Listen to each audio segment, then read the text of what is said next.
Salama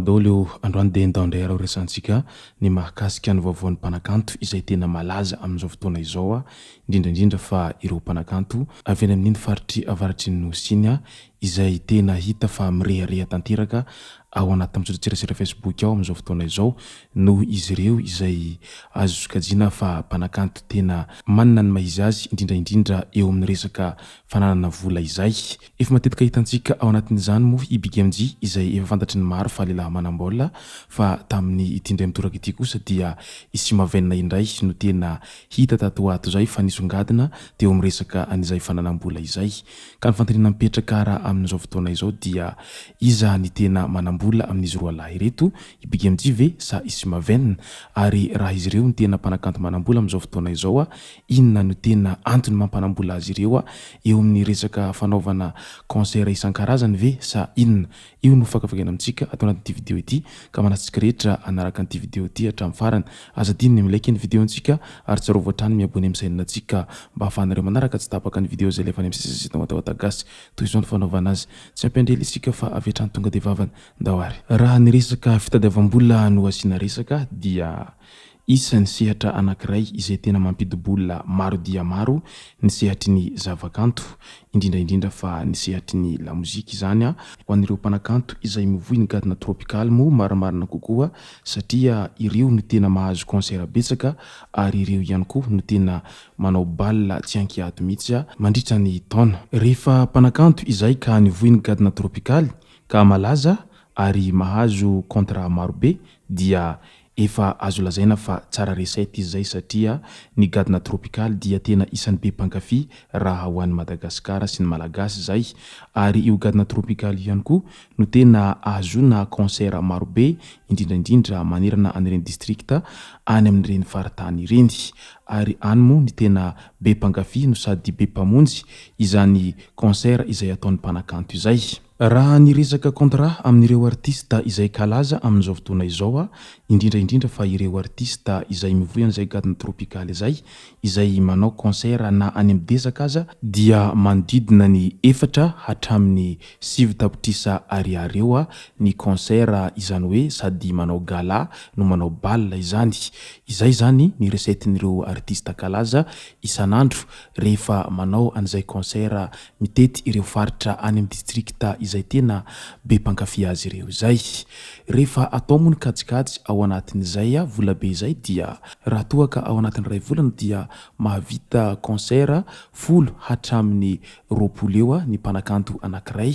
Izany dia midika fa tena vola be no azony ireo mpanakanto izay kalaza amin'izany rehefa miala ireo dépense madinidinika amin'ny fanifana karaman'ireo mpitendry sy ny tariny dia azo lazaina fa tena vola dia vola izay azon'ireo artista kalaza izay. Raha izay rehetra izay dia atao kajikajy madinika dia eo amin'ny 10 ka hatramin'ny 20 tapitrisa ariary isam-bolana eo zany ny vola azon'ireo artista kalaza amin'izay fanaovana concert mitety faritra izay. Raha ampitahina amin'ireo karama na ny piasa birao aza dia tsy haharesy ny vola azon'ireo artista kalaza mihitsy ny vola azon'ireo piasa birao na dia piasa mpanjakana ambony tahaka ninona aza. Matetika mantsy isika eny amin'ny fiarahamonina dia manambanimbany anireny artista izay artista tropikaly ireny satria izy ireo dia mivohy ny gadona nentim-paharazana sy ny gadona izay somary mirotarotaka ka iny matetika anambanentsika azy ireo amin'ilay hoe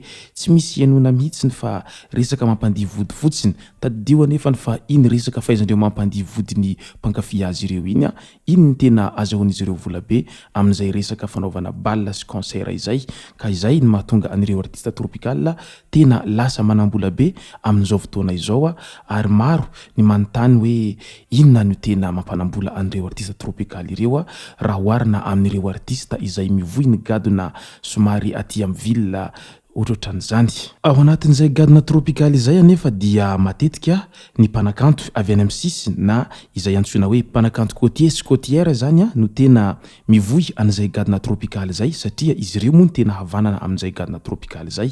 Ka io indrindra no matetika isiny ilay hoe ireto côtier ireto ve zany tsy mahay mihira mihitsy raha tsy ny hira mampandihy vody, izay mihitsy ny matetika fienjika eny anivon'ny fiarahamonina. Nefa tadidio fa io toy ny tady vola rehetra samy miezaka mitady ny lalam-barotrany amin'izay mety hahalafosany azy. Matetika isika eny anivon'ny fiarahamonina dia miteny foana hoe ireto mpanakanto côtier ireto dia tena mpanakanto mihebohebo, zany hoe oeraoera zany na koa vantara. Tsy tokony fampitsara tahaka an'izany nefa ny isika fa io dia samy manana any fomba izay nitezana azy ary samy manana ny toerana sy tanàna na lehibe azy. Raha ataontsika zao ny fampitahana, raha toa ka ny zaza izay nitezaina tao vovoantany dia matetika mipiripirina izay foana raha oharina amin'ny zaza izay nitezaina tany amin'ny sisintany. Fa ny zaza avy any amin'ny sisintany dia avy hatrany dia zatra misetrasetra ary sa manehonehevitra somary maherihery fihetsika izay. Tafiditra ao anatiny izay ilay tsara endrika hoe oeraoera sy ny hebohebo izay moa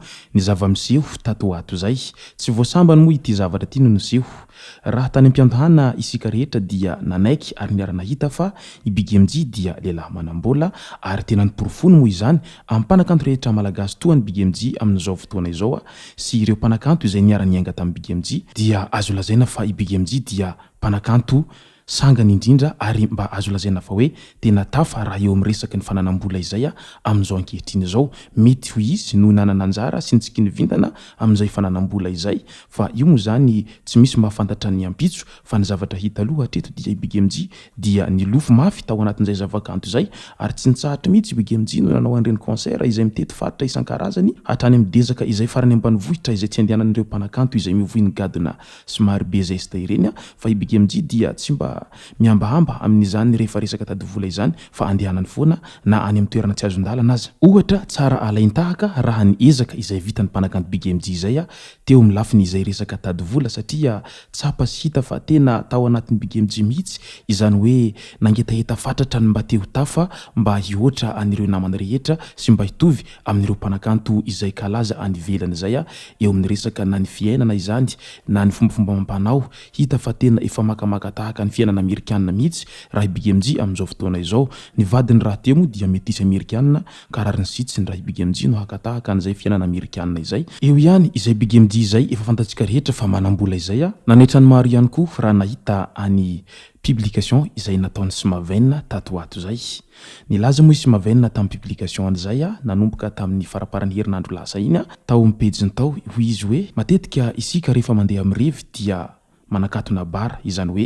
mirevy jusqu'à l'aube zany. Fandoandray raha izy mba ndeha hambohy indray isika fa tsy ndeha hanakatona. De nandeha moa i Smaven tamin'izany fotoana izany ndeha hividy lamba izy amin'ny andro alina be tany Tamatave moa ny seho an'ity tantara ity dia iny fa nantsony tamin'ny telefona ireo mpivarodamba ary niditra tao anatiny ilay mpivarodamba izy ireo rehefa novohaina dia iny fa nividy any lamba karazany anankitelo fotsiny izay novidina ray tapitrisa ariary be izao. Nararotiny tamin'izany nandefa hafatra rehefa hanaitra olona amin'ny alina izy ka andeha hividy zavatra dia mba zavatra valeur no andeha hividina fa tsy hoe zavatra kely no vidinao de iny anao fa hiantso olona sy hanabataba olona amin'ny alina. Marina aloha izay volazany Smaven izay ary mety tao anatiny tena filana na tonga ny Smaven niantso an'ireo mpivarotra izay efa client fakany lamba any Tamatave izay satria mety ndeha hanao tournage-na clip angamba Smaven tamin'iny fotoana iny ka ny lamba teny aminy mety efa tota daholo ka niantso an'ireny mpivarotra reny izy mba ahafahany maka lamba izay hoentiny any Tamatave any. Manoloana izay publication izay nataony Smaven izay de maro ireo tanora nanao challenge fa misy ihany koa ireo izay malagasy tena tia miditra amin'ny fiainan'olona dia nanakina mafy any Smaven tamin'izany fotoana izany nilaza hoe ianareo mpanakanto rehefa marary dia manao antso sy roa mangataka vonjy amin'ilay hoe tsy ambatriambatry sy ny fanampiana isan-karazany. Nefa izao anareo dia mihebohebo fa manam-bola satria mbola ao anatin'ny laza tanteraka ho ireo sasany izay tena tia miditra amin'ny fiainan'olona izay. izay ka novaliana sy mavenina moa tamin'izany fa hoe ianareo rehetra izay mirary harary ireny dia tadidio fa Andriamanitra dia hombantsika rehetra ho izy. Nataoko iny zavatra rehetra izay nataoko tamin'ny publication ireny satria vola nitadiaviko ireny fa tsy vola nangalariko akory ary tsy vola nangatahako tamin'izaniza fa vola azoko tamin'ny atsembohan'ny tavako madiodio ho izy sy mavenina hatrany ka fahotana ve raha toa ka mba manao an'izay amin'izay hahafalifaly ny foko amin'ireo vola izay nitadiaviko fa tsy nitadiavinareo akory ho izy sy mavenina hatrany. Marina tsy misy diso izay voalazany sy mavenina izay. Ny mahagaga mantsy rehefa artista vazaha no manao an'ireny any andafy any dia tsy misy miteny mihitsy ny ireo manodidina azy satria efa manana toe-tsaina izay tena mivelatra izy ireo ary tsy mba tia midimiditra amin'ny fiainany hafa izay fa isika malagasy dia tena isany mahazo larana voalohany raha amin'izay fitiavana miditra amin'ny fiainan'olona izay indrindra fa rehefa hanakina ny fiainan'olona izay. Ny zavatra tokony ataontsika amin'ireny fotoana ireny dia mba manatona sy mavenina manontany fa hoe ahoana lesy sy mavenina no nahatonga elahy vetivety teo dia tafa tahaka an'izao mba ho mesopapa izahay satria mba te ho tafa fa tsy hoe hanakina be fahatany fotsiny. Sa ve tsy zakantsika no mahita any bandy kely izay noheverintsika fa tsy ho tafa mihitsy nefa dia tampotampoka eo dia tafa tahaka an'ireny sy mavenina ireny no mahatonga isika dia falina hanakina sy hanome tsiny an'izay sy mavenina izay fotsiny tao anatin'izay publication izay nataony izay. Ao moa ny tonga dia mitsara ambongadiny fa hoe ireto côtier sy côtière reto neka tena be eboebo vao malazalaza kely dia iny sahady ilay eboebo. Raha ataontsika ane zany ny fampitahana amin'izao fotoana izao tsy hoe miandany amin'ny atsero isika fa ny mpanakanto côtière sy côtier neka dia tena mahazo contrat lavitra noho ireo mpanakanto izay avy ao amin'ny fovoan-tany ao ka raha izay no atao kajikajy fotsiny dia rariny sitsiny raha toa ka ny mpanakanto côtier sy côtière no lasa manambola tampoka tahaka an'ireny. Na dia eo aza moa izay fampidirana vola izay dia tsy ny mpanakanto côtier sy côtière rehetra akory no manao an'izay fa ao moa ireo izay misafidy no mangina fa io zany araka ny voalazako tery am-piantahana foana ny fomba fitaizana no mahatonga an'io ao ireo izay mangina fa ao kosa ireo izay tsy mety hangina izay satria izay moa ny fiainana ka tsisy tokony hidirantsika amin'izay satria samy manana ny safidiny ny tsirairay ary samy mahay izay tiany anaovany ny fiainany ka tsisy tokony hifampitsaratsara isika eto satria izay ny voalaza ao anaty soratra masina hoe aoka izay tsy nanoto taminareo no hitorabato azy ary aza mitsara mba tsy ho tsaraina. Mba maro ihany moa ireo izay te hieboebo fa nefa ny ampelantanana moa tsy misy sy ny ndeha hanaovana an'izay hieboebo izay ka aleo ny mangina. Izay moa ny masaka azona roso tao anatin'ity video ity tomboko lasy tomboko vavy misaotra antsika rehetra nanaraka an'ity video ity hatramin'ny farany. Aza dino ny milaika ny video antsika ary tsarovatra hatrany miabone amin'ny sainina antsika mba ahafahanareo manaraka tsy tapaka ny video izay lefa any amin'ny sesy izay tonga tao atagasy. Tomboko lasy tomboko vavy mankasitraka dia marary soa.